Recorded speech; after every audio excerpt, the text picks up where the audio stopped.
भक्ती प्रेमाविन ज्ञान नको देवा, अभिमान नित्य नवा तया माझी. प्रेम सुख देई, प्रेम सुख देई, प्रेमाविन नाही समाधान. रांडवेने जेवी शृंगारूपै केला, प्रेमाविन झाला ज्ञानी तैसा. प्रेम सुख देई, प्रेम सुख देई, प्रेमाविन नाही समाधान. एका जनार्दनी प्रेम अति गोड, अनुभवी सुरवाड जाणतील. प्रेम सुख देई, प्रेम सुख देई, प्रेमाविन नाही समाधान. विठ्ठल विठ्ठल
ओम नमो जी आद्या वेद प्रतिपाद्या, जय जय स्वसंवेद्या आत्मरूपा.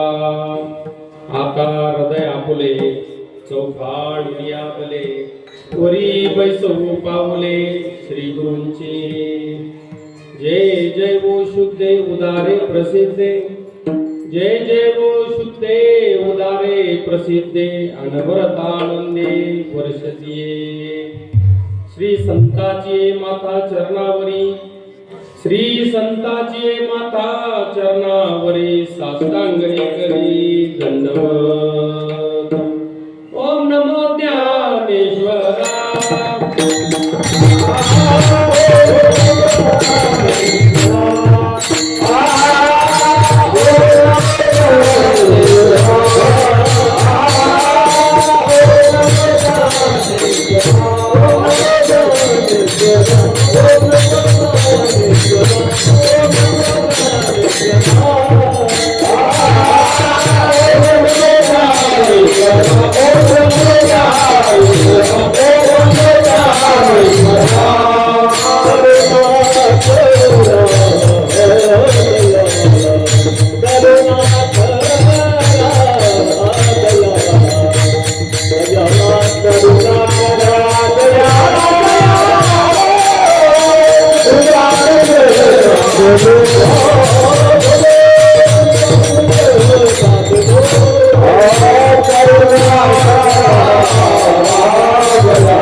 समचरण सरोजम सांद्र नीलांबुदाभम, जगननीत पाणिं मंडनं मंडनानं, तरुण तुलसीमाला कंजरं कंजनेत्रं, सदय धवलहासं विठ्ठलं चिन्तयामि.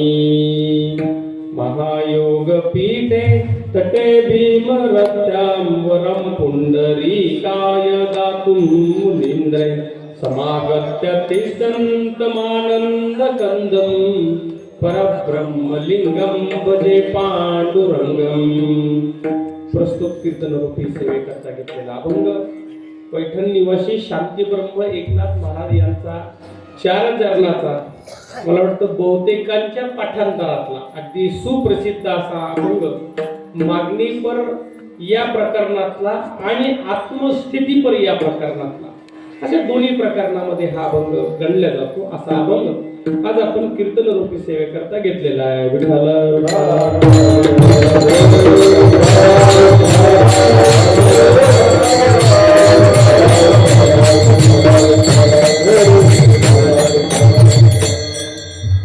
आपल्या न्यू जय गजानन नगर गल्ली नंबर 7 छत्रपती संभाजीनगर यामध्ये गेल्या 6 वर्षापासून सुरू असलेला खंडारी नाम सप्ताह आणि मागच्या 6ही वर्षाच्या कीर्तनाच्या सप्ताहाचा मी साक्षीदार असल्या कारणाने अगदी सुरुवातीपासून पहिल्या वर्षापासून या ठिकाणी या सप्ताहामध्ये मी सेवा करतो आहे. हरिभक्तीपरायण ज्यांचं उत्तम असं ज्ञानेश्वरीचं व्यासपीठ आहे असे आमचे स्नेही भागवत महाराज जाधव यांच्या नेतृत्वामध्ये आणि साधू संतांच्या आशीर्वादाने हा निर्विघ्नपणे 6 वर्षापासून सुरू आहे.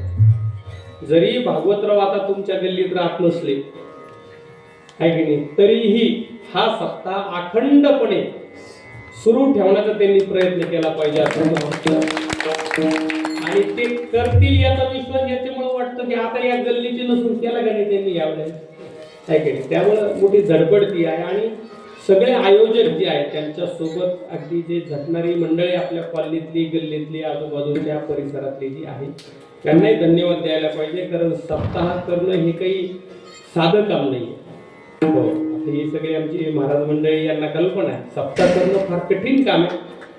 100 डोके असतात, 100 डोकं लावून ते काम पुढे न्यावं लागतं.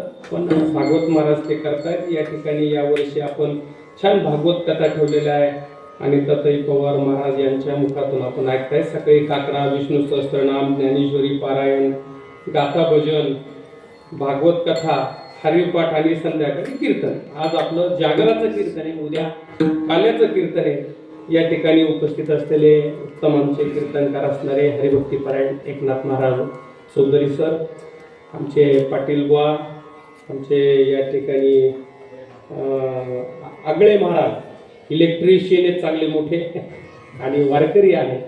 इकडं सुद्धा ज्यांच्या अगदी पितृतुल्य व्यक्तिमत्व आहे, गुरुतुल्य व्यक्तिमत्व आहे, वारकरी शिक्षण संस्था चालवतात असे परमादरणीय हरिभक्तीपरायण माधव महाराज पित्तरवाड्यात, हरिभक्तीपरायण सुरडकर जी आहेत, हरिभक्तीपरायण आणि गोटे महाराज कीर्तनकार आहेत उत्तम आणि त्यांचं नावच माझ्या लक्षात राहत नाही. बऱ्याच वेळ तुम्ही लय वेळ सांगितलं जे आहे. एकंदरीत सगळे भजनी मंडळी आहेत. हा, वकील साहेब, वा वा, या बात. आणि काल पट्टीचे गायक होते आज येत नाही. काल गायनाची संधी नव्हती, सगळे होते. आज सगळ्यांना गायनाची संधी होती आणि एक नाही, आहे की नाही. त्यात एक निसटता आले पण बरं झालं तुम्ही आले. आज आमच्या कीर्तनाचं प्रवचनच होतं. तरी पाटील बाबाने घाबरू नका, भिवू नका, मी तुमच्या पाठीशी. म्हणलं जमलं.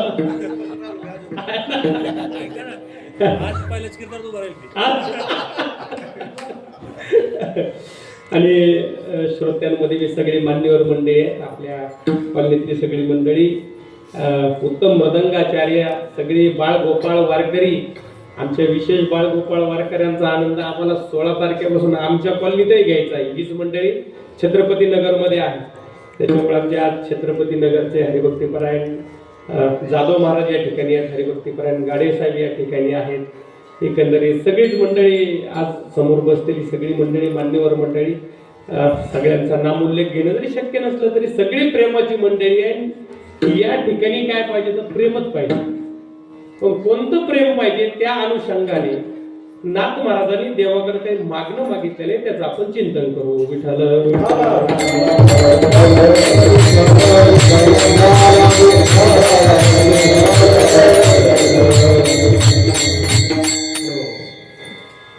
भक्ती प्रेमा विन ज्ञान नको देवा, अभिमान नित्य नवा तया माझी. नाथ महाराजांचा अभंग आहे, 4 चरणाचा अभंग आहे, सरळ सरळ अभंग आहे. या अभंगाचा सरळ भावार्थ सांगायचा झाला तर नाथ महाराज मागणं मागतायत देवाकडे. भक्ती प्रेमा विन ज्ञान नको देवा. देवा भक्तीचं जर प्रेम नसेल तर ते ज्ञान नको मला. एकीकडं ज्ञानासाठी आटापिटा चालू आहे आणि एकनाथ महाराज म्हणतात प्रेम नसेल तर ज्ञान नको. भक्ती प्रेमा विन ज्ञान नको देवा. काय होईल त्याच्यामुळे? जर भक्ती प्रेम नसेल आणि ज्ञान मिळालं तर काय होईल? अभिमान नित्य नवा तया माझी. अभिमान होईल बाबा आणि त्या अभिमानाला मला सामोरं जायचं नाही म्हणून देवा मग तुला द्यायचं असेल तर भक्ती प्रेम दे आणि मग ज्ञान दे. भक्ती प्रेमा विन ज्ञान नको देवा, अभिमान नित्य नवा तया माझी. काय दे मला? प्रेम सुख देई, प्रेम सुख देई. एखादी गोष्ट महत्वाची जेव्हा असते तेव्हा ती दोनदा सांगावी लागते. तसं इथं द्विरुक्तीचा दोष पत्करून नाथ महाराज बोललेले आहे. प्रेम सुख देई, प्रेम सुख देई, प्रेमाविन नाही समाधान. प्रेमाशिवाय समाधान नाही म्हणून देवा बाबा मी तुझ्याकडे मागत आहे प्रेम सुख दे, प्रेम सुख दे. त्याच्याशिवाय समाधान नाही. मला कळलेलं आहे तू भक्ती प्रेमाशिवाय जर ज्ञान देशील तर अभिमान होईल. म्हणून प्रेम सुख देई, प्रेम सुख देई, प्रेमाविन नाही समाधान. एवढा मोठा सिद्धांत तुमच्या लक्षात येणार नाही म्हणून नाथ महाराजांनी एक दृष्टांत टाकला त्याच्यामध्ये. त्यांनी सांगितलं रे बाबा रांडवेनी जेवी शृंगारूपै केला. एखाद्या विधवा स्त्रीनं स्वतःला खूप नटवलं. आता दाखवायचं कोणाला? काय खूप शृंगार केला, उपयोग काय त्याचा? प्रेमाविन झाला ज्ञानी तैसा. प्रेम जर नसेल तर तो ज्ञानी तसा आहे. महाराज एक तर ज्ञान होत नाही आणि झालं तर प्रेमाशिवाय त्या ज्ञानाला काही उपयोग नाही. रांडवेनी जेव्हा शृंगारूपै केला, प्रेमाविन झाला ज्ञानी तैसा. एका जनार्दनी प्रेमाती गोड. काय सांगावं तुम्हाला? नाथ महाराज म्हणतात की प्रेम अतिशय गोड आहे, अतिशय गोड आहे प्रेम. प्रेमाशिवाय समाधानच नाही. संसारात माणसाला प्रेमाची अपेक्षा आहे तर परमार्थात काय नसेल मला? प्रेमाविन नाही समाधान. एका जनार्दनी प्रेमाती गोड, अनुभवी सुरवाड जाणतील. आता ते प्रेम गोडे मान्य आहे पण हे प्रेम कुणाला कळेल? ज्यांनी त्या प्रेमाच्या सुखाचा अनुभव घेतला.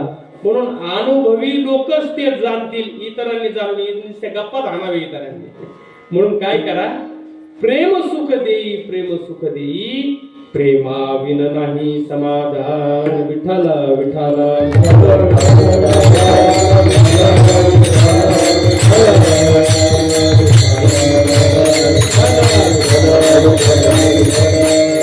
असा हा नाथ महाराजांचा सरळ सरळ भावार्थ बघितला. आपल्याकडे साधारणतः 9ला 10 मिनिटं कमी आहे, 10ला 10 मिनिटं कमी असताना पर्यंत म्हणजे 1 तास. आजकाल कीर्तनाला 1च तास होतो आहे की नाही?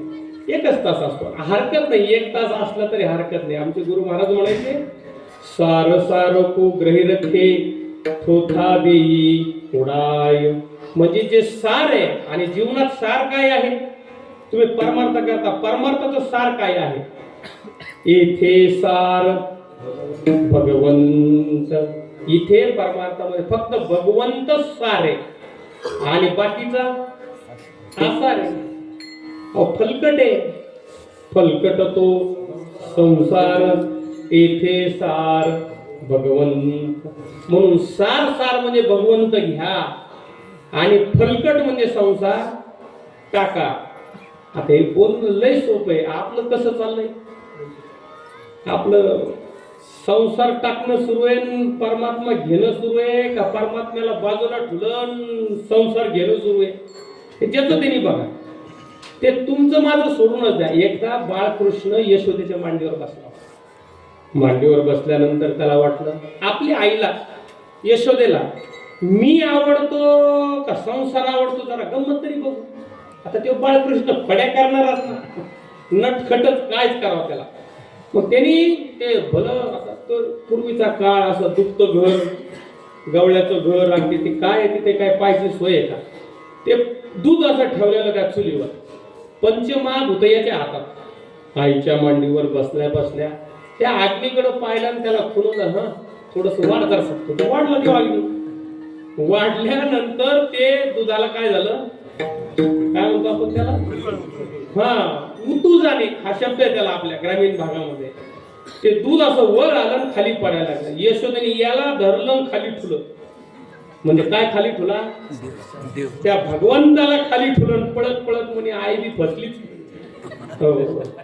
आई बी फसली, भली माझी आई आहे, यशोदा आहे, पण तिला सुद्धा संसार आवडला, देव नाही आवडला, बाजूला ठेवला देवाला. तसं आपल्याला देव आवडतो कधी, जेव्हा तिची गरज असते. एखादं संकट येऊ द्या, काहीतरी आपल्यावर संकट येऊ द्या, आरोग्याचं येऊ द्या, पैशाचं येऊ द्या, तेव्हा कोण आठवतो, हे डॉक्टर लोक लय हुशार आहे. मोठ्या मोठ्या दवाखान्यात मंदिरं करून ठेवली गेली, मोठ्या मोठ्या दवाखान्यात मंदिरच आहेत आता. तिथं कोणी आपला जवळचा पेशंट असल्यावर म्हणतो त्या देवाकडे जातो, मग ते देव बी म्हणतो ना, आता आठवलं तुला मी बरे, तो काय काय मला सांगा, तो काय भोळा आहे काय येडा आहे, ते त्याला कळतं ना कोण मनातून आपला आहे, कोण आपला नाही, कोण डुप्लिकेट आहे. त्या देवाला सगळं कळतं. संकट आल्यावर माझ्याकडे येतो बाबा, आणि तुला मी भरपूर अनुकूलता दिली, त्यावेळेस का नाही आला तुझ्या. हो, म्हणून ती यशोदा माता सुद्धा बोलली. म्हणून असं नाही करायचं. या परमात्म्याला जर प्राप्त करून घ्यायचं असेल तर साधनांवर आरूढ व्हावं लागेल. म्हणून त्याचं चिंतन आपण करू. भजन करा विठाला विठाला.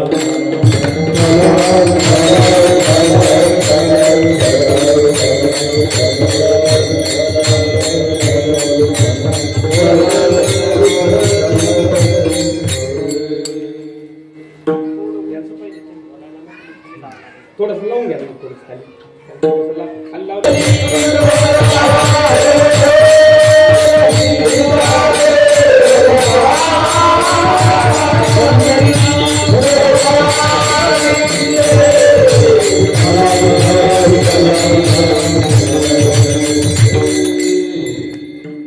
वर्णन करतात, प्रेम सुख देई, प्रेम सुख देई, प्रेमा विन नाही समाधान. हो, म्हणून या ठिकाणी थोडस अभंगाला चिंतन करण्यापूर्वी थोडस लक्षात घ्या, आपल्याला आज मागणी मागायची आहे. वारकरी संप्रदाय एवढा श्रेष्ठ आहे, पहिल्या दिवसाचं कीर्तन हे मागणीपर नाही, ते नामपर असतं, नाम महात्म्यापर कीर्तन आहे. नंतर उपदेश, ज्ञान, भक्ती वगैरे वगैरे असं चालत चालत आजचं कीर्तन, पहिलं कीर्तन बांधलेलं आहे, हे कीर्तन बांधलेलं आहे, उद्याचं कीर्तन बांधलेलं आहे. आजचं कीर्तन मागणी करावी लागते. आज मागणीच करायची आपल्याला. मागणीचं कीर्तन म्हणजे हिशोबाचं कीर्तन आहे. थोडक्यात हिशोब करायचा आहे, पण पेमेंट आज नाही भेटणार, उद्या. काय आज हिशोब करू, पण पेमेंट कधी, उद्या. आणि काय पेमेंट आहे, काला. हो, काला. काला हे पेमेंट आहे. नाही कळाला काला तर जन्माला का आला, आणि जन्माला आला तर कळून घेईन काला, म्हणून उद्या काल. हा काला, काल्याचं महत्व उद्या महाराज आपल्याला सांगणार आहे. आज आपल्याला मागणी मागायची. मागणीचे दोन प्रकार, जीवाने देवाकडे केलेली मागणी आणि संतांनी देवाकडे केलेली मागणी, याच्यामध्ये फरक आहे. जीवाने काय मागितलं देवाला, तर जीवाने जे मागितलं ते कधीच मागू नये. त्यांनी मागावं, माझा संसार वाढू दे. काय काय मागणे करा आपल्या जीवाने, काय मागावं, काय की ग्रही व्हावे, धन धान्य वाढावे, संतान गृही व्हावे, धन धान्य. हे कोणाचं मागणे, देवा मला मुलगा दे, देवा मला पैसा दे, संपत्ती. हे जीवाचं मागणे. बरं, हे मागणं टिकणार आहे का संपणार आहे, हा संपणारं मागणे. मग संपणारं मागावं का टिकणारं मागावं. एकदा काय झालं, एक तर देव प्रसन्न होत नाही कोणाला, पण इंद्राने तप केला आणि इंद्राला देव प्रसन्न झाला. आपलं तर जाऊ द्या, तुम्ही स्वतःच्या बुद्धीवर तर भरोसा ठेवू नका. इंद्राला त्याच्या बुद्धीला फसिलं, इंद्राला देवाने सांगितलं, इंद्रा प्रसन्न झालो तुझ्यावर, माग काय मागायचं. इंद्राने मागितलं, देवा तू देवच आहेस, त्यामुळं काय कर, एक सुंदर मुलगी तयार कर आणि एक सुंदर मुलगी मला विवाहासाठी दे. तर देवाने घेतलं डोक्याला मारून, आता कायच करावं, याला मागितलं तेव्हा त्यांनी सुंदर अशा बऱ्याच मुली तयार केल्या. म्हणे बघ त्यातली पहिलीच त्याला आवडली, तिने घेऊन टाकली, हीच दे म्हणे. पण ते म्हणे बाकीच्या तर बघून घे म्हणे, नको बस ती पसंत आहे मला. घेऊन गेलो, उर्वशी तिचं नाव. त्या उर्वशीला इंद्र घेऊन गेला. त्यांचे श्री गुरु बृहस्पती त्यांच्याकडे दिलं, नमस्कार केला दोघांनी. बृहस्पतीने विचारलं, कुणीकडे इंद्रा? म्हणे काही नाही, देव प्रसन्न झालते. म्हणे वा वा, काय मागितलं देवांना? म्हणे ही उर्वशी सोबत होती. म्हणे त्याला म्हणे नमस्कार कर, माझे गुरु आहे. तिने नमस्कार केलं. त्या बृहस्पतीने सुद्धा डोक्याला मारून घेतलं. म्हणे तुझं तर नाव घातलंस तू, पण तुझा गुरु म्हणून माझं मी नाव घातलं. म्हणे अरे देव प्रसन्न झाल्यावर देवाला काय हे असं मागत असतात का? म्हणे अनंत जन्मापासून तू हे भोगत आलास. म्हणे नाथ महाराजांनी भागवतात वर्णन करावं. आहार निद्रा भय मैथून सर्व योनीशी समसमान, मनुष्य देहाचे विज्ञान अधिक जानंद्रपणाथा. अरे आहार निद्रा भय मैथून सर्व योनीशी समसमान, मनुष्य देहाचे विज्ञान अधिक जाण. उद्धवा, अरे मनुष्य देह तुला भेटलेला आहे, पाहुनिया मनुष्यपणा. जो न साधे ब्रह्मज्ञाना, तो लांडा गर्द बजाना, तुझे विना दुपाई. नाथ महाराजांनी वर्णन केलं. मनुष्य देहाचे निज्ञाने, सचितानंद पदवी घेणे, एवढा अधिकार नारायणे कृपावलोकने दिदला. अरे बाबा, इतका सुंदर मनुष्य देह तुला प्राप्त झालेला आहे ब्रह्मज्ञान मिळवण्याकरता, आणि तू अशा मागणीनं व्हायला घालावा. अरे अरे अरे, त्या इंद्राची निर्भंसना कोणी केली? त्यांच्या गुरु बृहस्पतीने. तुझं तर गेलं, पण गुरूंचं सुद्धा नाव घातलंच म्हणलं तर काहीही मागू नये. देवाकडं नश्वर काहीच मागू नये. मागायचंच झालं तर बरं जाऊ द्या, ते आपल्याला मागायचं सुचणारच नाही. मग आपण काय करावं? आपण कॉपी करावं. मी तुम्हाला सांग, आम्ही शिक्षक आहेत खरं म्हणजे. आम्ही मुलांना सांगतो कॉपी करू नाही, कॉपी करू नका. पण तुम्हाला सांगतो, जेव्हा देवाला मागायचं काम येतं ना, तेव्हा डोकं चालूच नका. तेव्हा काय करा? कॉपी करा. कॉपी म्हणजे जे संतांनी मागितलं, जे वडीलधारी मागतात ते आपण मागितलं पाहिजे.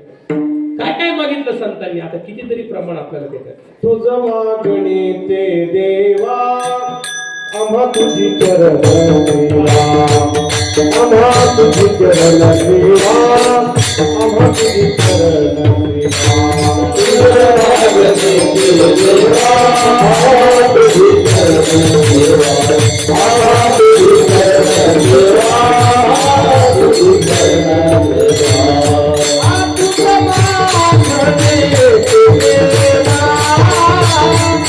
आम्हा तुझी चरण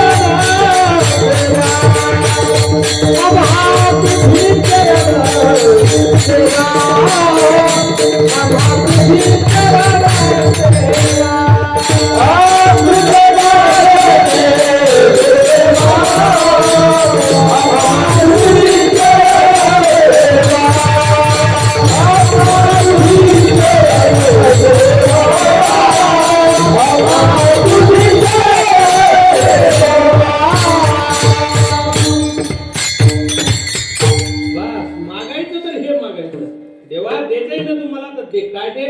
तुझी चरण सेवा.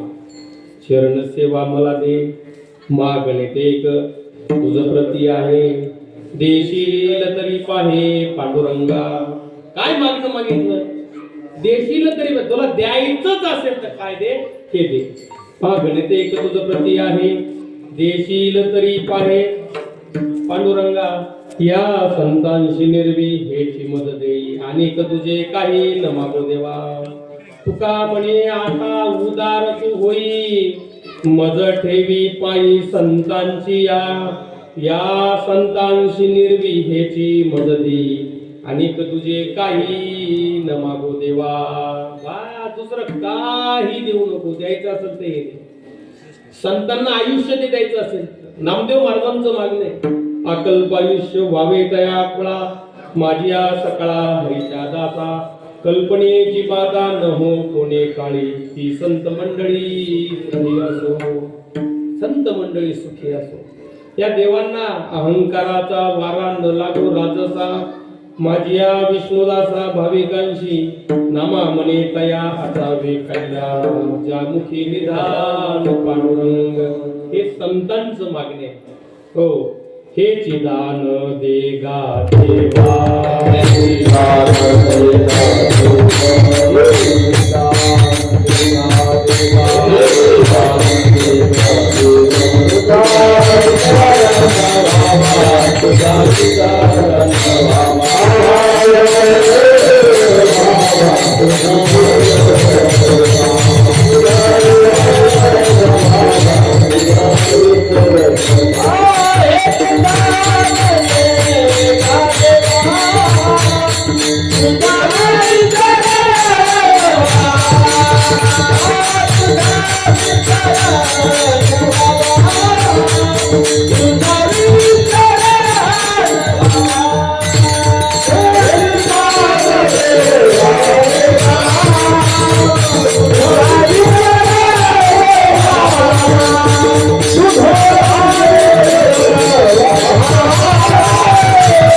देवा तुला दान द्यायचं असेल तर बघा याच्यामध्ये फरक आहे वान आणि दान शब्द दोन येतात वान म्हणजे काय वान वान आणि दान एकाने म्हणलं कहो तुमचे संतच काय उदार आहेत आमच्याकडे दुकानदार तो बी लय उदार आहे उधार नाही उदार आमच्याकडे दुकानदार लय उदार कहो कस काय कारण त्याला तुम्ही 10 किलो तूप मागा 1 पोत साखर मागा 10 किलो गुळ मागा तो देतो उधार आहे देतो तो म्हणजे मग पैसे ते अगोदर घेतो मग देतो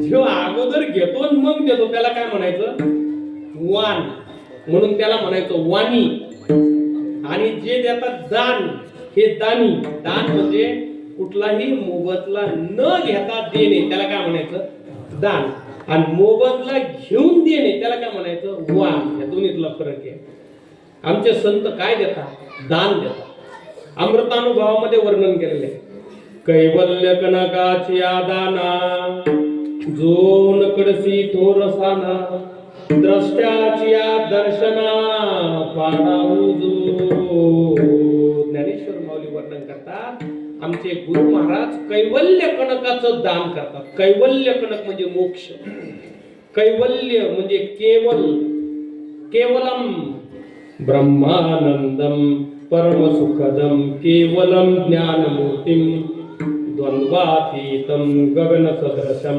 तत्त्वमस्यादिलक्ष्यम् एकं नित्यं विमलमचलं सर्वादि साक्षीभूतं भावातीतं त्रिगुणरहितं सद्गुरुं तन्नमामि याच्यामध्ये शब्द आलाय केवलम केवल कैवल्य त्या केवल शब्दापासून कैवल्य केवल एक एकमेवा द्वितीयम ब्रह्म नेह नानास्ति किंचनम उपनिषदात वर्णन केलेलं सर्वम खल्विदम ब्रह्म एकच आहे दोन नाहीच उलट दोन आलं की बिघडलं दुजे जव जव घडे तव तव संसार भय जोडे म्हणून विषय असा चालला दान देणारे आमचे संत आहेत दानाचे 5 प्रकार शास्त्रात वर्णन केलं तेवढं सांगून आपण अभंगाकडे येऊ 5 प्रकारचे दान शास्त्रात वर्णन केलेले कोणते कोणते दान वर्णन केले भूदान गोदान कांचनदान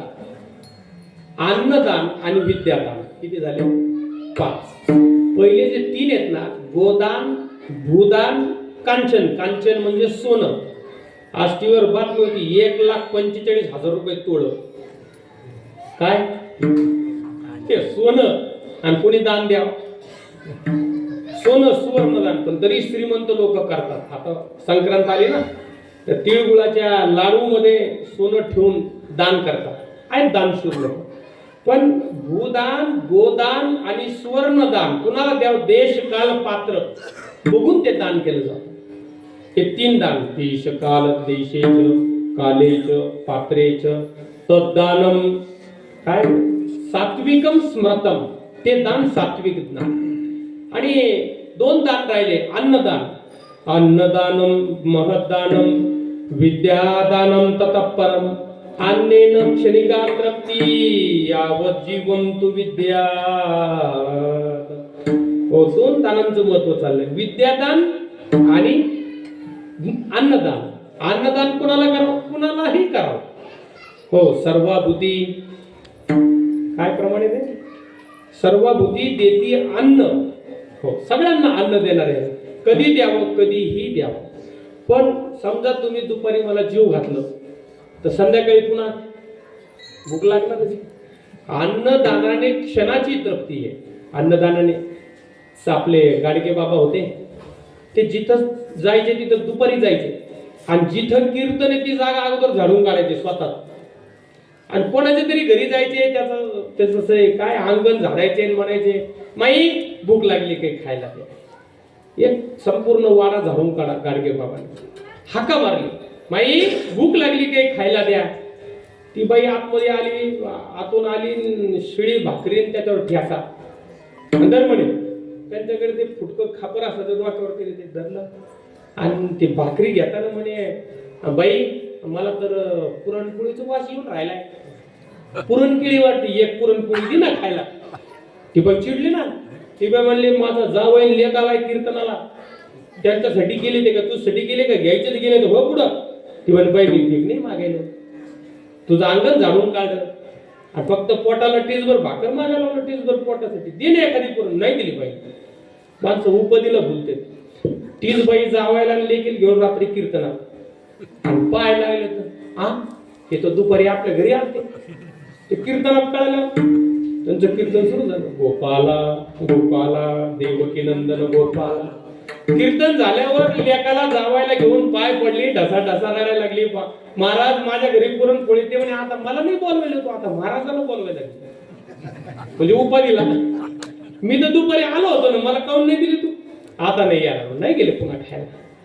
कोण कोणाच्या रूपात देव कधी सांगता येत नाही, म्हणून कोणाला दारातून उपाशी जाऊ देऊ.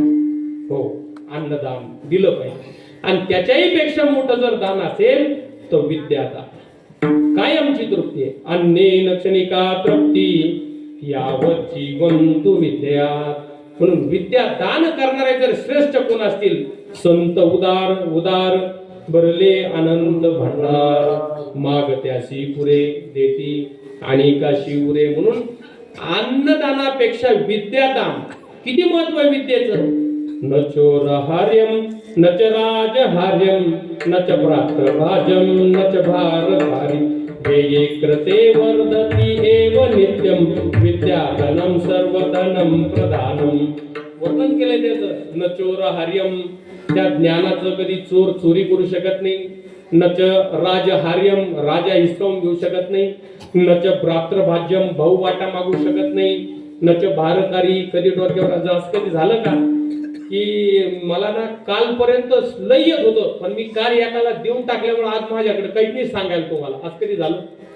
हे जर दिल्याने संपत असतं ना तर शिक्षक आणि कीर्तनकार राहिलेच नसं सांगायला. पुन्हा लय येत होतं पण मी वाटून टाकला, आता माझ्याकडे काहीच नाही म्हणले. उलट व्यये कृते वर्धते एव नित्यम, दिल्याने सतत वाढत जातं. त्याचं नाव काय? विद्याधनम सर्वधनम प्रधानम. विद्याधन सगळ्या धनात प्रधान आहे. म्हणून देवाला जर काय मागायचं असेल तर हेची दान देगा देवा तुझा विसरण व्हावा. एका प्रमाणावर इतकं फेरफटका मारून आलो आपण. हेची दान देगा देवा तुझा विसरण व्हावा.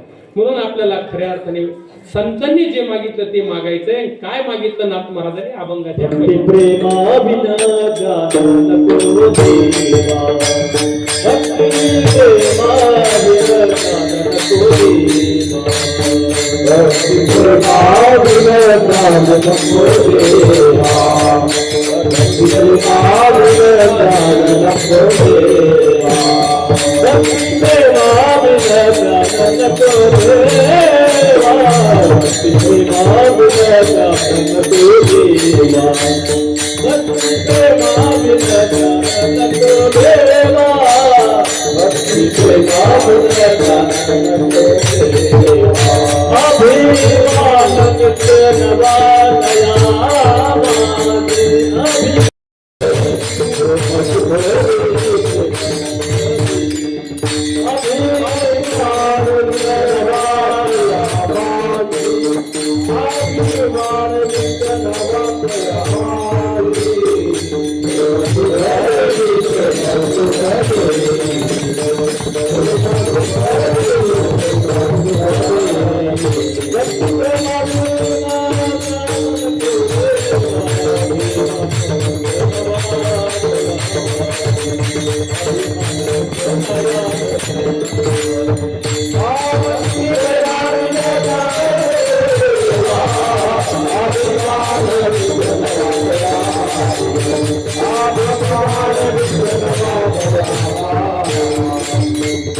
नाथ महाराज अभंगाच्या पहिल्या चरणामध्ये वर्णन करतात भक्ती प्रेमा विन ज्ञान नको देवा अभिमान नित्य नवा तया माझी. नाथ महाराज वर्णन करतात देवा अरे बाबा हो भक्ती प्रेमा विन ज्ञान नको. आता ज्ञान नको असं आहे का भक्ती प्रेमाशिवाय ज्ञान नको असं आहे. काही काही जण अवघड काम आहे ते म्हणते काय ज्ञानाच्या गप्पा करता तुम्ही. नाथ महाराज म्हणले काय म्हणले नाथ महाराज ज्ञान नको म्हणजे ते तुकडा काढायचा आणि सांगायचा ते टीव्ही वाले करते तसं. काय ज्ञान नको कारण त्या ज्ञानाने अभिमान होतो असं असं म्हणले का नाथ महाराज. असं नाही म्हणले. त्याच्या उलट त्यांनी ज्ञानाची फार महती गायलेली आहे. ज्ञानेश्वर महाराज सुद्धा ज्ञानेश्वरीत काय म्हणले वाचो ज्ञानी विनये के उपाय करीसी जितुके तिये गुंफिसी अधिके रुखिये तैसे मोक्ष देईल ज्ञान. 15व्या अध्यायात होय येथे कीर नाही आन परी थारे ऐसे मन शुद्ध होवावे. हो ज्ञानानेच मोक्ष मिळेल. हो ज्ञानेन मोक्षम वशमानयन्ति. ज्ञानाचं फार महत्व आहे. ज्ञान नको असं नाही ज्ञान पाहिजे पण कोरडं ज्ञान भेटलं ते मग मात्र मोकळा. हे माऊलीने सुद्धा वर्णन केलं नवल अहंकाराचे गोठी विशेष न लगे अज्ञाना पाठी सज्ञानाच्या झोंबे कंठी नाना संकटी नाचवी. फार अवघड आहे फार अवघड आहे. 4 वर्ग तुम्हाला सांगतो. अज्ञानातला अज्ञानी एक वर्ग आहे. अज्ञानातला ज्ञानी दुसरा वर्ग आहे. ज्ञानातला अज्ञानी तिसरा वर्ग आहे. ज्ञानातला ज्ञानी चौथा वर्ग. किती झाले 4 वर्ग झाले. आता अज्ञानातला अज्ञानी कोण ज्याला आपलं चुकायलंय आपल्याला काही कळत नाही हेही कळत नाही. काय आपल्याला काही कळत नाही हेही कळत नाही. जसं समजा याचा स्वर हुकायला का नाही हुकायला हेही कळत नाही पण ते मला भजन घेऊन घ्या. त्याला काय म्हणायचं अज्ञानातला अज्ञानी. एखादा म्हणतो नाही नाही मला स्वरच नाही ह्यो कोणी अज्ञानातला ज्ञान. त्याला कळालं की मला हे जमत नाही.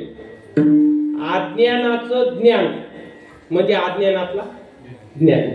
मला काही कळत नाही अज्ञानातला ज्ञानी. ज्ञानातला अज्ञानी. उदाहरणार्थ आपण चांगदेव महाराजांचं वर्णन करतो. आता कीर्तनकार लोक काय कळतं चांगदेवाला. अरे चांगदेवाला काय कळत नाही म्हणू नको. 4 वेद 6 शास्त्र 18 पुराण 12 काय 14 विद्या 64 कला एवढा पारंगत असणारे चांगदेव महाराज त्यांना काही कळत नाही म्हणतात. अहो ते अज्ञानी ठरले पण कोणापुढे ज्ञानेश्वर महाराजांपुढे. तुमच्या माझ्या पुढे नाही ज्ञानेश्वर महाराजांपुढे. म्हणजे ते ज्ञानी लोकांमधले अज्ञानी ज्ञानातले अज्ञानी. आणि ज्ञानेश्वर महाराज आधी जे संत होते ते ज्ञानातले ज्ञानी ज्ञानी लोक होते. म्हणून विषय असा चालला आपला इथे. विषय काय चालला की ज्ञान नको असं नाही ज्ञान व्हावं पण ते ज्ञान प्रेमाने आलेलं असं. प्रेमाने. प्रेम जर नसेल मग अभिमान नित्य नवा तया माझी. अभिमान होईल त्याला. आता त्याच्यावर थोडंसं एक दृष्टांत दिलं तू भजन करा विठ्ठल विठ्ठल.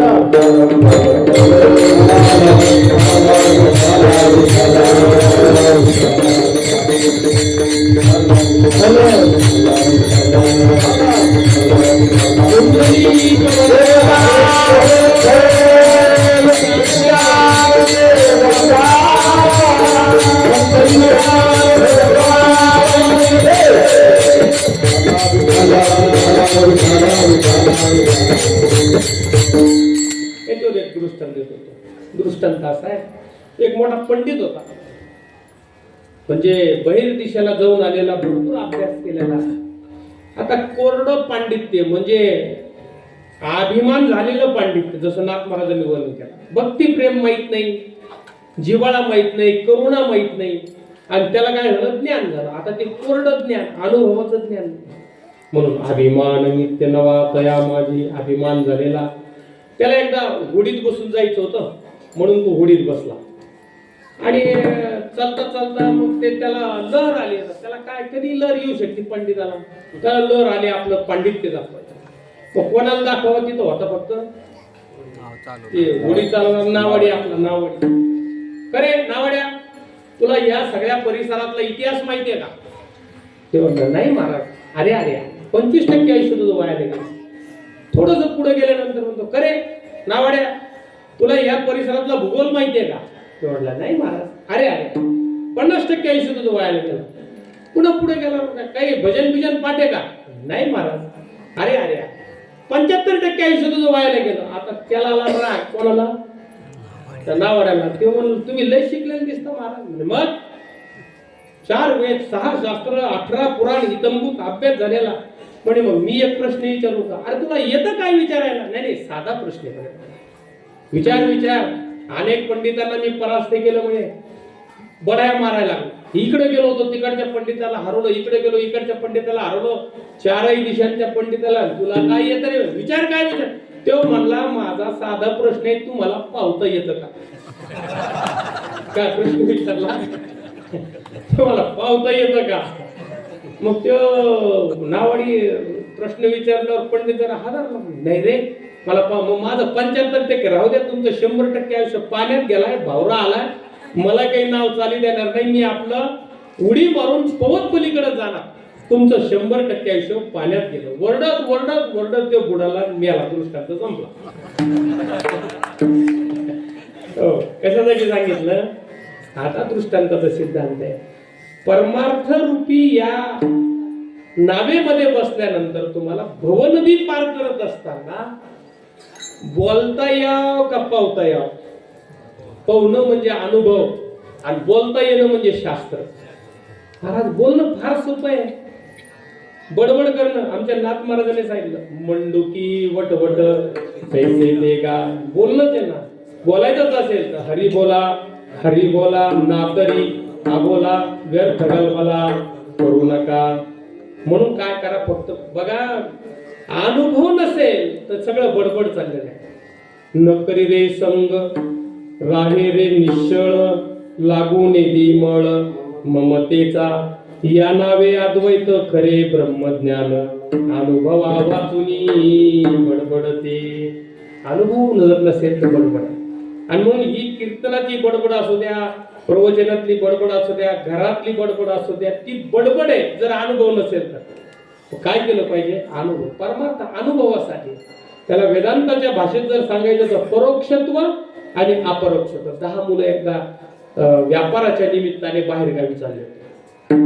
त्यांच्या घरच्या आई वडिलांनी सांगितलं, हे पोराओ, हे बघा गावातून चालले तुम्ही, जरा एकमेकाची काळजी घ्या, एकमेकांकडे लक्ष द्या, असं म्हणून दिलं सगळ्यांना सांगून. मोठ्या पूर आलेल्या नदीतून पलीकडे जायचं तर सगळे म्हणे, अरे बाबा सगळ्यांना पावता येतं ना? म्हणे हो पावतं. तर सांभाळून चला बरं का. सगळे जणांनी पोहून पलीकडे गेले.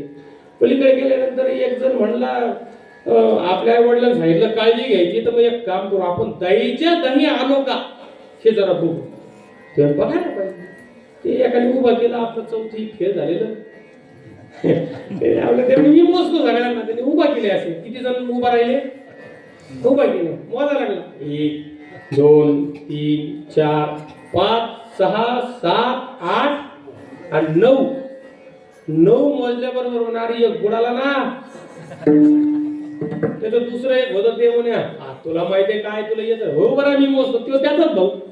त्याने इकडून मोजले. 1 2 3 4 5 6 7 8 9.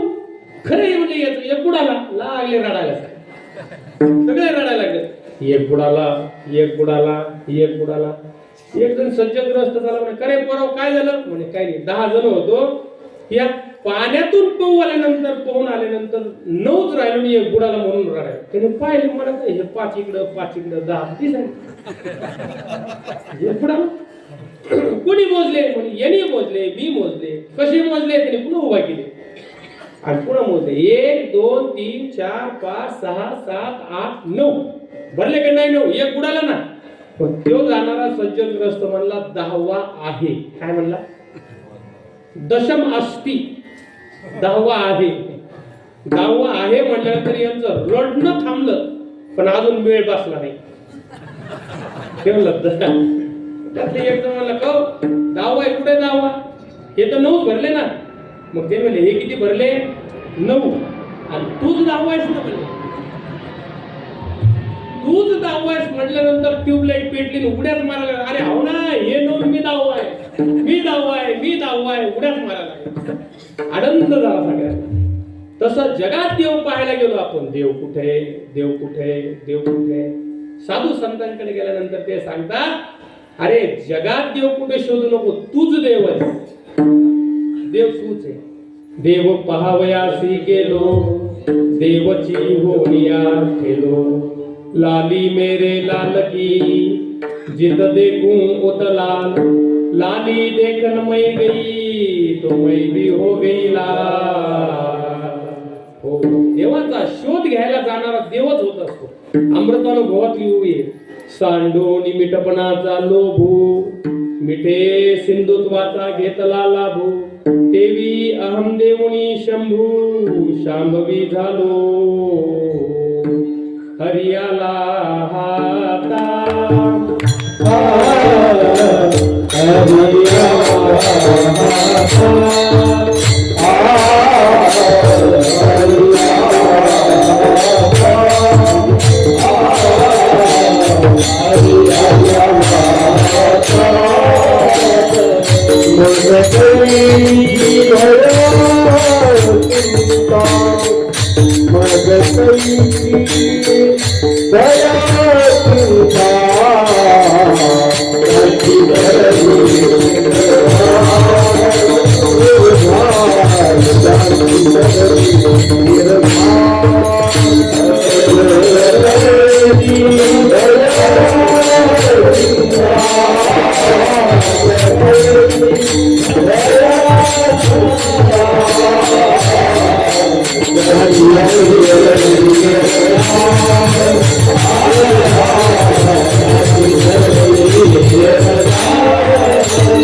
हरियाला हाता मग कैची भय चिंता. विषय असा चालला आपल्याला, हरी हाताला ज्ञानाशिवाय येणार नाही, म्हणून ज्ञान मिळवावंच लागेल.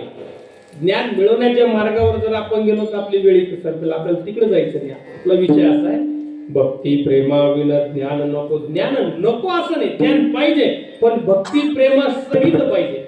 मग भक्ती प्रेम, भक्ती भाव आणि प्रेम हे 3 शब्द एकाच अर्थाचे घेतले आहे. भक्ती म्हणजे काय? प्रेम. काय नाथ महाराजांचा एक प्रमाणे पहा, काय ते? नाकाविन मोती भजन नाकाविन,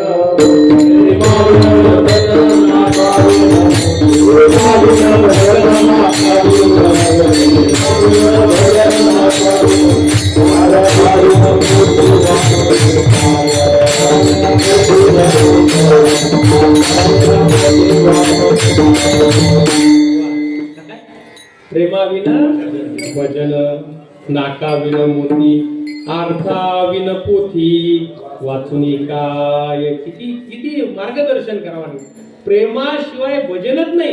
प्रेम नसेल तर काय ते बाह्यांगाने चाललेले, बाह्य नोकरीला लावलेले आहेत, फक्त ते काय तेवढं काम करायला लागलेले आहेत, पूर्ण प्रेम नाही. आता नको खोल जायला, पण आज पाटील को हजार लागले लागेल. पण मला काय म्हणा, प्रेम जर नसेल तर काय भजन आहे का ते? हा, प्रेमाविन भजन, नाकाविन मोती, अर्थाविन पोथी, वाचुनी काय. म्हणून भक्ती प्रेमाविन ज्ञान नको. बघा थोडस श्रीमद भगवद्गीतेमध्ये आपण जाऊ. 9वा अध्याय डोळ्यासमोर आला. काय मागावं? फार सेनेरू भैरमध्ये रथम स्थापय मेच्युत. अच्युता तू माझा साथ दे. मी आता फार मोठी कथा सांगत. हे दोघ जण गेले होते युद्ध ठरल्यानंतर.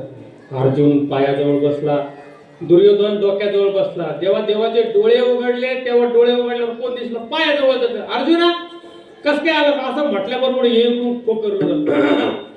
इकडं पाहिलं. अरे दुर्योधन तुम्ही आलो. मी अगोदर आलो. नाही पण मला अगोदर घेऊ दिसला ना, कारण याच्यात अभिमान होता म्हणून डोक्याजवळ जाऊन बसला. त्याच्यात प्रेम होतं म्हणून चरणाजवळ जाऊन बसला.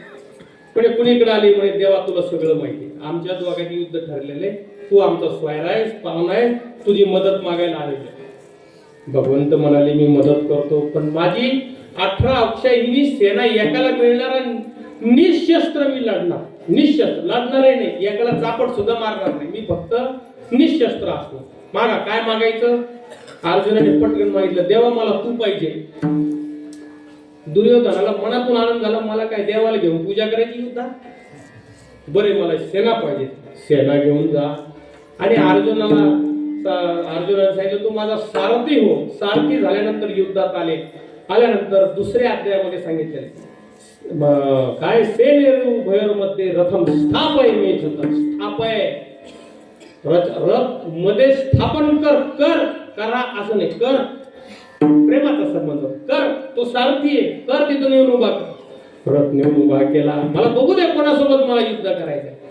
आता ते देवच त्यांनी समजा दुर्योधनासोबत नेऊन उभा केला असता, क्षणात युद्ध सुरू झाला असतं. पण देव आहे देव. त्याने दुर्योधनासोबत नाही नेला, त्याने नेला पितामह भीष्म. तिथं नेऊन उभा केला. आणि पुन्हा देव म्हणतो कसा अर्जुना बघ कोणाशी युद्ध करायचं तुला बघ बरं. त्यांनी पाहिलं पितामह भीष्म ज्यांच्या अंगा खांद्यावर मी खेळलेलोय, हा पार्थ द्रोणाचा केला. जेने धनुर्वेद मदती झाला. द्रोणाचार्य आहे, कृपाचार्य आहे. आणि मग यांना मारायला मी काय राक्षस आहे? गांडीव धनुष्य हातातून निसटलं, दरदरून घाम फुटला. त्या रथावर तो बसला आणि सांगितलं देवा मी काही युद्ध करणार नाही. देव म्हणलं हे काय मध्येच तू घेऊन बसला जाता? मी युद्ध करणार नाही.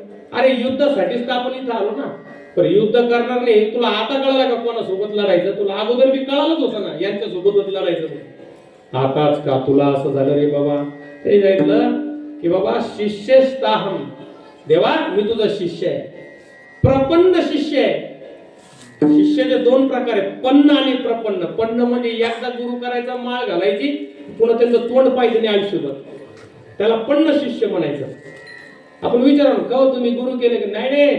30 वर्ष झाले मी गुरु करून टाकला. आता कुठं टाकला देव जाणी गेला. बोलण्याची पद्धत लोकांची. हे पन्न शिष्य. आणि प्रपन्न म्हणजे काय? सातत्याने त्यांच्या सानिध्यात राहणार. यदक्षरमणाख्येय मानंदम मजमव्ययम श्रीमन्निवृत्तीनाथेती ख्यातम दैवतम आश्रये. माझ्या गुरूंच्या आश्रयाने मी राहत असतो, आश्रयाने राहतो. अर्जुन म्हणतो मी तुमचा शिष्य आहे, मला मार्गदर्शन करा. तिथं मार्गदर्शन करायला सुरुवात केली आणि सांगितलं भू एव महाभाऊ शृणु मे परमं वचः यद्यहं प्रियमाणाय वक्ष्यामि हितकाम्यया. अर्जुना बाबा मी तुला हिताचं सांगतोय, तू माझा प्रिय आहेस म्हणून सांगतोय. बघा लक्ष द्या. तुम्ही म्हणजे लक्षात घ्या की असं एक बोलण्याची पद्धत आहे. लय मोठं सोनं आहे, 1.5 लाख रुपये तोळा आहे समजा, 1-1.5 किलो तोळं सोनं पुरून ठेवलं, कोणाला पुरू नये म्हणून. पूर्वीच्या काळी करायचे तो. मग आता एवढं मोठं सोनं न कोणाला सांगता मारावं का? मग तो वायाला गेलं ते. बरं मग ते पुरलेले ते कोणालाही सांगावं का? कसं सांगता? कोणालाही सांगू नये, पण न सांगता मरू पण नाही. मग काय करावं? मग जो अनन्यपणे असतो, जो आपली सेवा करतो, प्रेमाचा असतो, असा एखाद्यालाच आपण सांगतो हे पाय आता माझं काय दिवस कमी राहिलेले, मी तुला आता जे सांगतो नीट ऐक. आपल्या घरामध्ये उत्तरेकडे मी हंडा पुरून ठेवलेला आहे, त्याच्यातले मोठं सोने हे मी अद्याप कोणाला सांगितलं नाही, पण तू माझ्या जवळचा आहे म्हणून मी तुला सांगलो. तू कोणाला हे माहिती आहे तुम्हाला प्रकार? मग जाणलं तू कोणाला सांगू नकोस. तसं अर्जुनाला देव म्हणतोय अर्जुना तू माझ्या अत्यंत जवळचा आहेस, तू मला प्रिय आहेस म्हणून मी तुला सांगायला लागलोय. आतापर्यंत मी हे काय होई ती जे न सांगे पिता वसुदेवासी जे न सांगे माता देवकीसी, जे न सांगे नाही पत्नी राहिली ना, हा जे न सांगी भ्राता बळीभद्राशी ते गुह्य अर्जुनाशी बोलत असे. चौथ्या अध्यायातली गोळी आहे बाबत महाराज माझे. मी माझ्या पित्याला सांगितलं नाही, माझ्या मातेला सांगितलं नाही, माझ्या पत्नीला सांगितलं नाही, माझ्या भावाला सांगितलं नाही. अर्जुना ते मी तुला सांगायला लागलो. का सांगायला? तू मला प्रिय आहेस म्हणून सांगितलं. आणि सगळ्यात महत्वाचं आता काय सांगितलं, भगवद्गीतेचं सगळ्यात गुह्यतम गुह्य काय आहे तो श्लोक 9व्या अध्यायातला 34वा आहे, 18व्या अध्यायातला 65वा श्लोक, सारखा श्लोक आहे. मनमना भव मद भक्तो मध्याजी माम नमस्कुरु, तू मन हे मीची करी माझ्या भजने प्रेम धरी, सर्वत्र नमस्कारी मज एका ते. याला म्हणायचं गुह्य सांगणं, अतिशय गुह्य सांगितलं. तू म्हणालास ना मला पाप लागला अर्जुन, ऐक अजून सांगतो तुला. सर्व धर्म परित्याज्यम मामेकम शरणम व्रज, तू फक्त सगळ्या धर्माचा त्याग करून मला शरण ये, सगळे पाप मी तुझे. हनुमंतरायाने अनेक ब्राह्मणांचा वध केला, मग त्यांना ब्रह्म हत्या लागायला पाहिजे होती की नाही, पण नाही लागली. का नाही लागली? त्यांच्या अंतःकरणात प्रभू रामचंद्र होते. एका दंगलच्या ठिकाणी आता आमचे भागवत महाराज सीआयडी मध्ये येतात, ते हाताच्या बाहेर परिस्थिती चालली, बरोबर त्या सैनिकांनी गोळीबार केला आणि त्याच्यात 2-4 लोक मेले. चौकशी बसली, कोर्टात उभा केलं त्या सैनिकाला, करे पोलिसाला, कस काय तू 2-4 लोक खुनाचा आरोप केला पाहिजे तुझ्या? तेव्हा महाराज, न्यायाधीश महाराज, माझं काहीच म्हणणं नाही.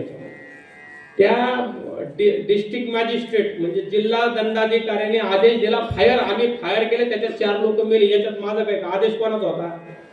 त्यांचा होता. मग काय ते गुन्हेगार ते मी नाही, मी फक्त आदेशाचं काय केलं, बरोबर सोडलं, तुला हजर करा. डीएम हजर झाले, मॅजिस्ट्रेट. त्यांना विचारलं तुमच्यावर मनुष्यवधाचा गुन्हा दाखल. म्हणे साहेब ऐकून घ्या माझं, 4 लोक मेले, पण हे जर गोळीबार केला नसता तर किमान 50 लोक मेले असते, म्हणून त्यावेळेला मला निर्णय घ्यावा लागले की 4 लोक मेले पाहिजे. असं बरोबर सोडलं, तुम्हाला मी सोडला, त्यांना सोडून दिलं. तसं तुमचं हेतू काय आहे त्याच्यावर हे अवलंबून आहे, लक्षात घ्या. मग हेतू जर शुद्ध असेल तर अर्जुना तू युद्ध कर परिणामाची, कर्मण्येवाधिकार रस्ते माफलेषु कदाचन. फक्त तू काय कर, माझ्यावर मन माझ्यात ठेव. तू आता एक प्रसंग सांगतो, भजन करा विठाल विठाल. कुरुक्षेत्रामध्ये युद्ध चालू, संध्याकाळी युद्ध बंद व्हायचं. भक्ती प्रेम, फक्त मला प्रेम सांगायचं. प्रेम, प्रेमाशिवाय संसार नीट होत नाही. किती घटस्फोटाचे प्रमाण वाढल्या, एक तर लग्न व्हायना आणि झाले तर टिकना. फार मोठी समस्या आहे सध्याची. या अनेक 2-4 लग्नांमध्ये मी मध्यस्थीला होतो, तर आता त्यांचे ते फोन करून परेशानी सांगतात, संसारच करील आणि त्याच्यामुळे मध्ये पडू वाटणार. काय मध्ये कोणी चांगलं मध्ये पडणार तर ते जमना बी. हे अवघड परिस्थिती. एक तर लग्न जमना, जमले तर टिकना, टिकले तर लेकर बाळ व्हायना. आता काही एक हे करायचं, असंख्य प्रश्न आहेत त्यांचे. मला सांगायचं तात्पर्य की प्रेमाशिवाय होत नाही. मला सांगायचंय शुद्ध थांबलेलं आहे. रात्री राहुटीमध्ये अर्जुन झोपलेला आहे. 12 वाजता भगवान श्रीकृष्ण उठला आणि राहुटीमध्ये गेला. पाहिलं तर अर्जुन गाढ झोपलेला. हलवून त्या अर्जुनाला उठवला, अर्जुना उठ. अर्जुन उठला, डोळे चोळत पाहिलं, अरे देवा तू नमस्कार केला देवाला, इतक्या रात्रीचं कसं आला बाबा? अर्जुनाने प्रश्न विचारल्यावर देवाला आश्चर्य वाटलं. अर्जुना तुला झोप लागली? म्हणे हो देवा, दिवसभर युद्ध केलं, थकलो, झोप लागली. अरे तुला झोप कशी लागू शकते? ते म्हणजे रोजच्या सारखी देवा. अरे आज कुरुक्षेत्रावर काय झालं तुला माहित नाही का? म्हणे माहिती आहे ना, सांग बरं काय झालं. आज कुरुक्षेत्रावर असं झालं म्हणे की पितामह भीष्मांनी प्रतिज्ञा घेतली. काय प्रतिज्ञा घेतली रे? प्रतिज्ञा घेतली, उद्या सूर्यास्तापर्यंत अर्जुनाचा वध करील, नाही तर अग्नी प्रवेश. कोणाची प्रतिज्ञा? पितामह भीष्मांची. कशाची प्रतिज्ञा? अर्जुनाला मारण्याची. अरे उद्या तुला मारायचंय, तू खुशाल झोपलास? ते म्हणे देवा आता तू बोलावस का असं? म्हणे कस काय, काय झालं काय? ते म्हणे अरे माझं मरण पितामह भीष्मांच्या हातात नाही, तुझ्या हातात आहे, तुझ्या. तुला जर वाटलं मी मरावं तर पितामह भीष्म काय कोणाच्या हाताने मरण, आणि तुला वाटलं मी जर मरू नाही ते पितामह भीष्मच काय त्यांच्यापेक्षा मोठा योद्धा आला तरी मी मरणार नाही, माझं मरण त्यांच्या हातात नाही तुझ्या हातात आहे. मी तुला अनन्यपणे शरण आलेलो. अनन्या निश्चयंतो माम हे जना पर्युपासते तेषा निश्चावियुक्तानां योगक्षेमं वहाम्यहं. मी तुला शरण आलेलो आहे, माझं मन बुद्धी तुझ्यात ठेवलेली आणि त्याच्यामुळे माझं काय बरं वाईट करायचं ते तुझ्यात, त्यांच्या हातात नाही. म्हणून मी खुशाल झोपलो, जे काय होईल ते देव बघून घे. असं म्हटल्या बरोबर कृष्णाला एवढा आनंद झाला, कडकडून मिठी मारली अर्जुनाला. अर्जुना म्हणून तू मला प्रिय आहेस. याला म्हणायचं प्रेम. याला काय म्हणायचं? प्रेम.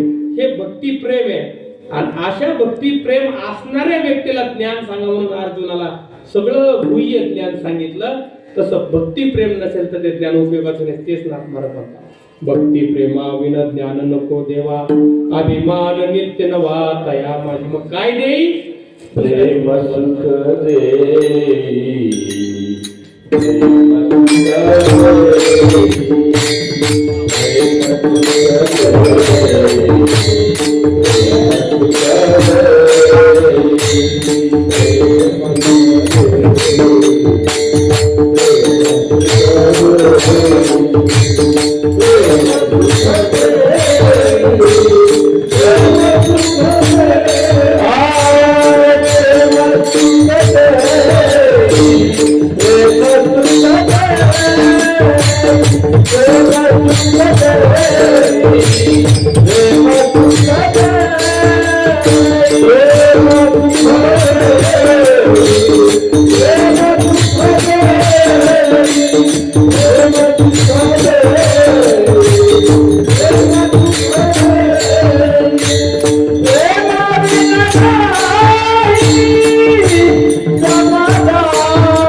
प्रेम प्रेमाविन नाही समाधान. नाथ महाराज दुसऱ्या चरणात वर्णन करतात, देवा तुला द्यायचंच असेल तर प्रेम सुख दे, प्रेम सुख दे. देई म्हणजे प्रेम, देई मी मागायला लागलो, देई बा प्रेम सुख देई, प्रेम सुख देई. प्रेमाविन नाही समाधान. मुक्या जनावराला सुद्धा आपल्याकडून प्रेमाची अपेक्षा. कोणत्या कुत्र्याला वाटतं हाड म्हणावं का आपण त्यांना? हाड म्हणावं असं वाटतं का? नाही. म्हणजे प्रेम, सगळेजण कशाचे भुकेलेले? फक्त प्रेमाचे भुकेलेले. आणि प्रेमाचे बघा याच्यामध्ये दोन गोष्टी सांगतो. ज्याच्यामध्ये विवेक असतो ते एक प्रेम आहे, आणि ज्याच्यात विवेक नसतो ते एक प्रेम आहे. विवेक नसतो त्या प्रेमाला मोह म्हणायचं, मोह. आणि विवेक असतो त्याला प्रेम म्हणायचं, ते भक्ती प्रेम आहे. विवेक नसतो. मीराबाई एकदा गात होत्या, सुंदर गायन करत, तल्लीन झाल्या, ध्यान लागलं त्यांना गायनात. तानसेन आले तिथं बसले. तानसेनने पाहिलं, अरे मीराबाईचं गाय लागेल. पण गाता गाता त्यांचा राग चुकला. कोणाचा? मीराबाईचा. आणि त्यांची काही समाधी उतरणार, यांना जायची घाई, काय करावं. मग त्यांनी इकडे तिकडे पाहिलं, त्यांना कोळसा दिसला. ते कोळसा घेतला आणि तिथे रागात गात जावे असा कोळसा दिला, ठेवून गेली निघून. त्याची समाधी उतरल्यावर कोणतरी सांगितलं, तानसेन आले होते म्हणे मीराबाई, आणि त्यांनी असं लिहून रागात गात जावे. मीराबाईने तोच कोळसा उचलला आणि तिथं अनु शब्द लिहिला. आता काय झालं ते? अनुरागात. अनुराग म्हणजे प्रेम. रागात गात जावे का अनुरागात गात जावे? म्हणजे भक्ती प्रेमात गात जावं का नुसतं रागात गात जावं? म्हणजे प्रेम पाहिजे ना. प्रेमाशिवाय काय गा? आता भावे गावे गीत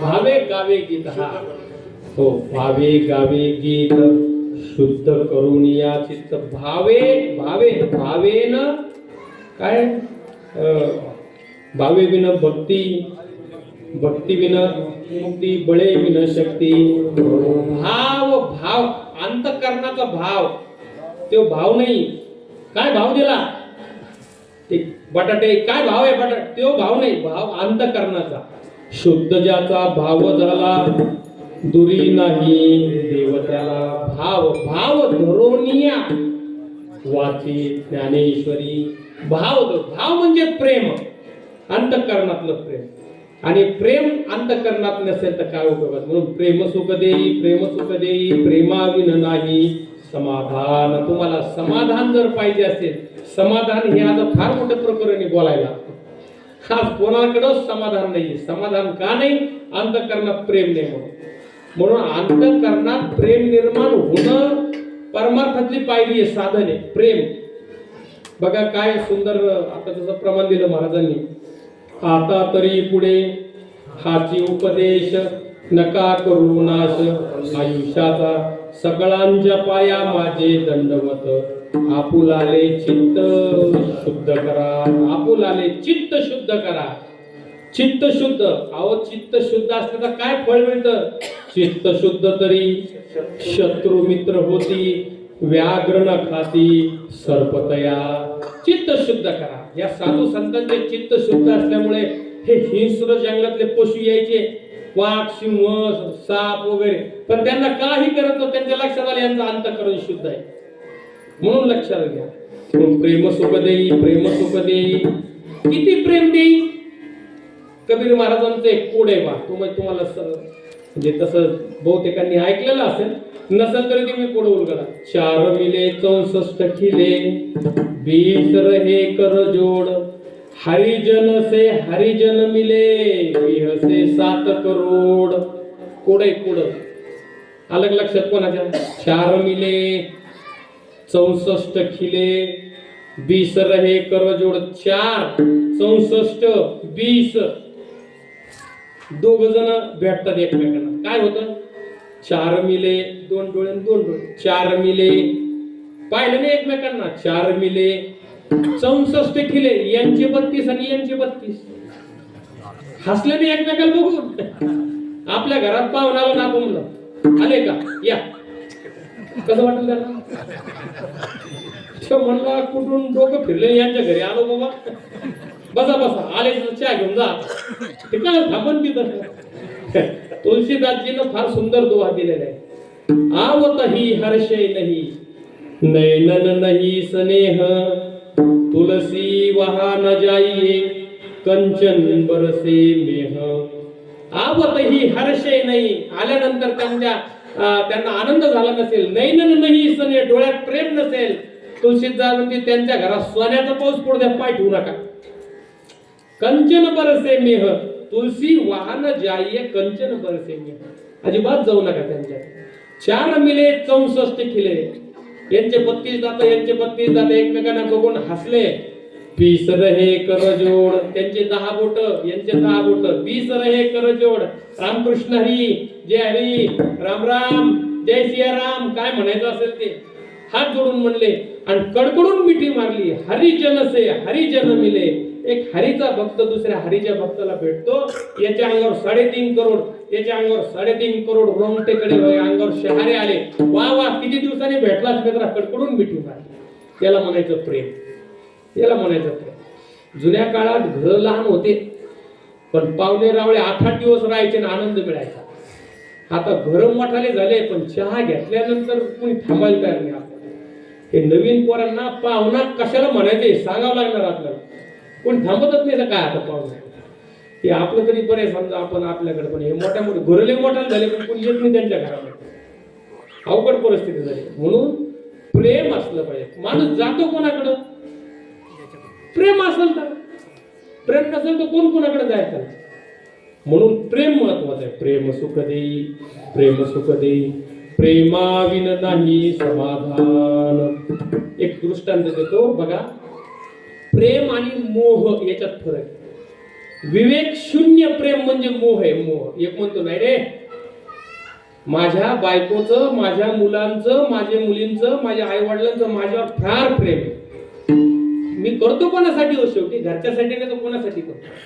व्यापाऱ्याला जायचा, 3-3 महिने बाहेर थांबायचा, प्रचंड पैसा कमवून यायचा. येता येता मंदिर असायचं, त्या मंदिरामध्ये साधू महात्मे असायचे, नमस्कार करायचा. महाराज 3 महिने या देशात गेलो, त्या देशात गेलो, त्या देशात भरपूर पैसा कमवला.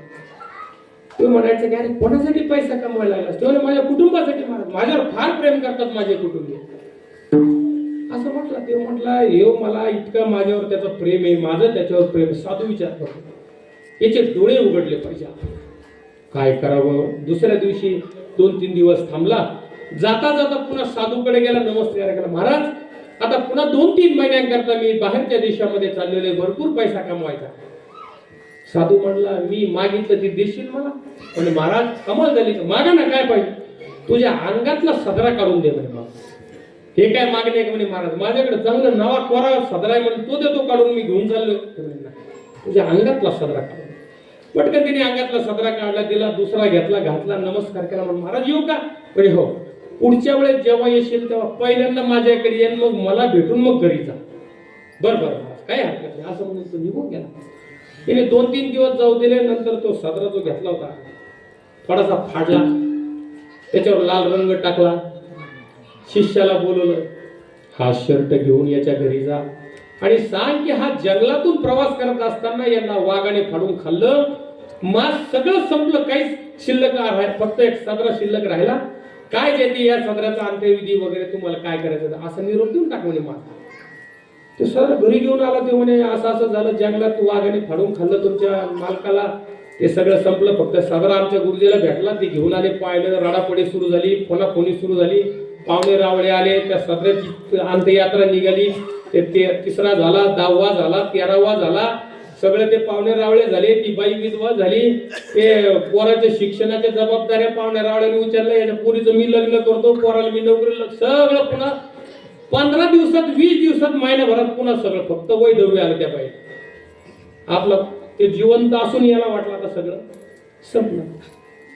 महिनाभरानंतर साधूने घरी निरोप पाठवला, जर समजा यदा कदाचित तो आला तर त्याला वाघाने फाडून खाल्ल्यामुळे सद्गती भेटलेली, भूतबीत बोलून येऊ शकतो.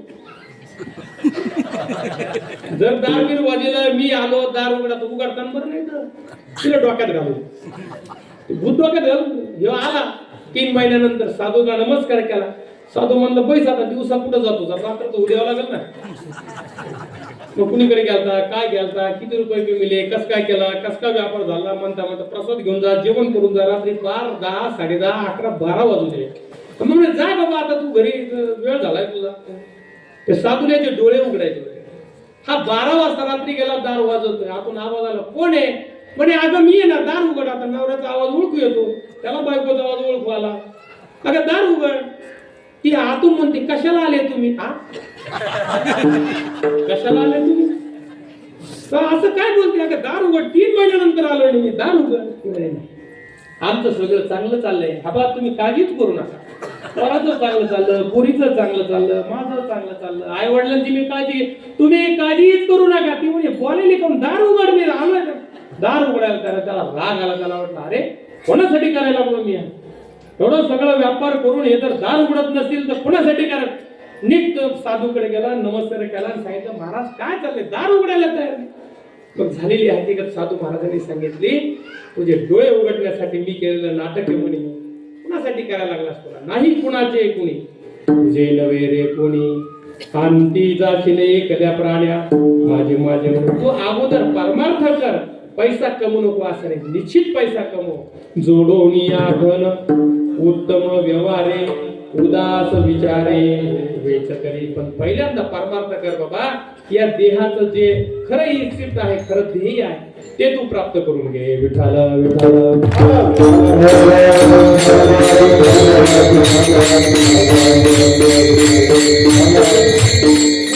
प्रेम नाही, कुटुंबातील तो मोह आणि देवावर असतो तो प्रेम. म्हणून देवावर प्रेम करा. प्रेम सुख देई, प्रेम सुख देई, प्रेमाविन नाही समाधान. त्याच्यासाठी एक दृष्टांत अभंगाच्या 3ऱ्या चरणामध्ये महाराजांनी दिलेला आहे. मांडवे देवी श्रृंगार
प्रेमाविन झाला ज्ञानी तैसा.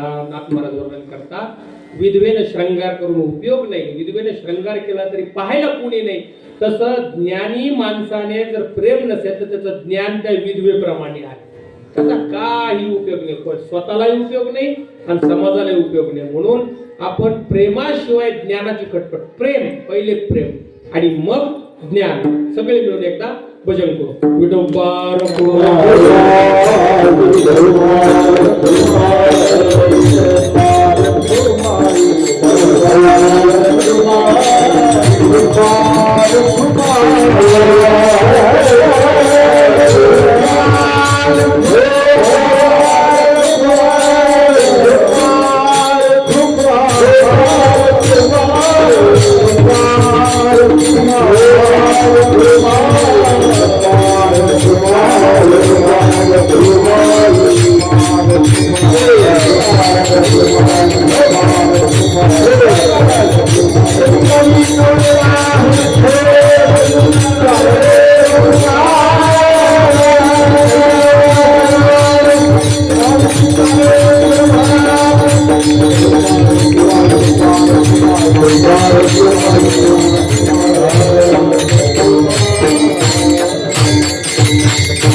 भक्ती प्रेमाविन ज्ञान नको देवा. अभिमान नित्य नवा तया माझी. प्रेम सुख देई, प्रेम सुख देई, प्रेमाविन नाही समाधान. रांडवेनी जेव्हा श्रृंगार उपाय केला, प्रेमाविन झाला ज्ञानी तैसा. प्रेम सुख देई, प्रेम सुख देई, प्रेमाविन नाही समाधान. मला शेवटच्या चरणात भैरवी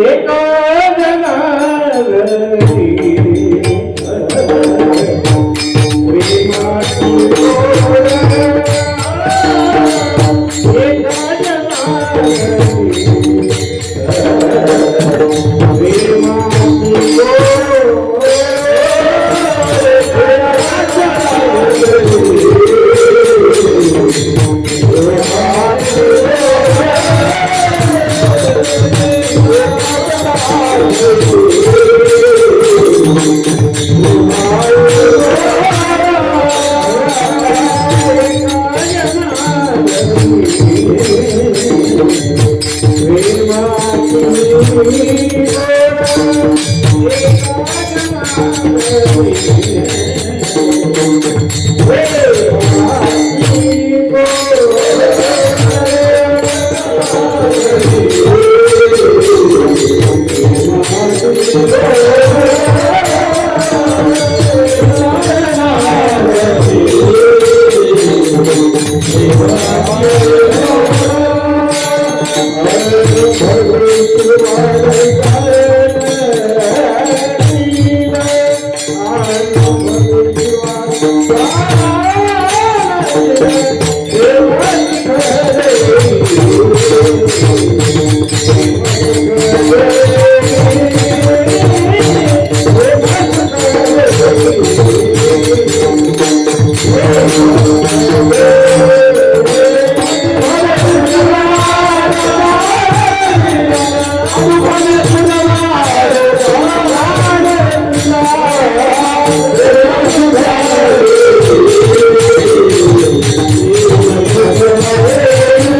एका जनार्दनी प्रेमाती गोड अनुभवी सुरवाड जाणतील नाथ महाराज वर्णन करतात, प्रेम अति गोड आहे म्हणजे सुंदर आहे, प्रेमासारखी गोष्ट जगात दुसरी कोणती नाही. आणि ते प्रेम निर्व्याज निस्वार्थ अशा स्वरूपाचं भगवंतावर आपण केलं पाहिजे. प्रेम अति गोड, पण आले की लक्ष दिलं पाहिजे. पण काय ते कोणाला जाणता येईल, अनुभवी सुरवाड जाणतील.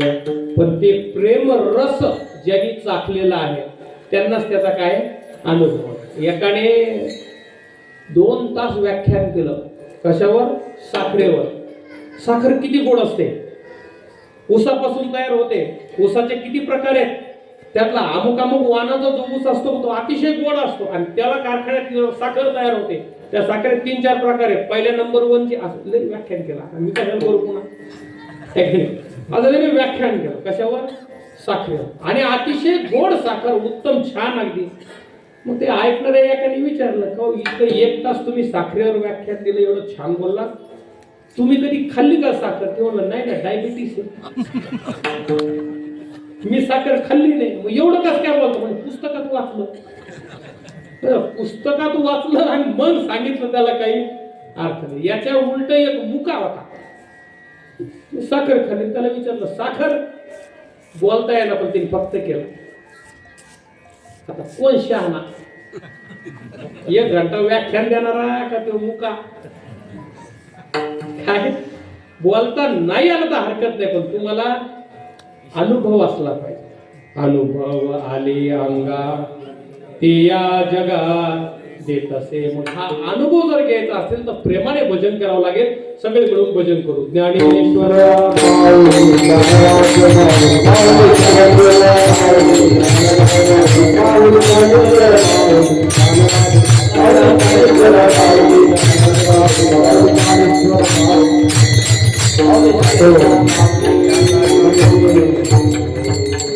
सगळ्यांनी हात वर करा, भजन करा. सगळ्यांनी तोंडाने म्हणायचं बरं का, मुखाने भजन करायचंय. तुकाराम तुकाराम तुकाराम तुकाराम तुकाराम तुकाराम तुकाराम तुकाराम तुकाराम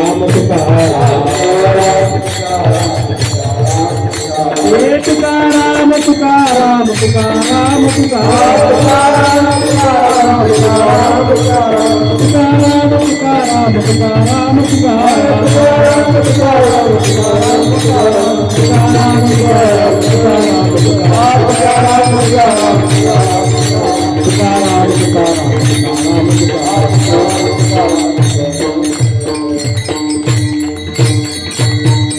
झालेली सेवा भगवंताला अर्पण करून सेवेला पूर्ण विराम. विठ्ठल जय जय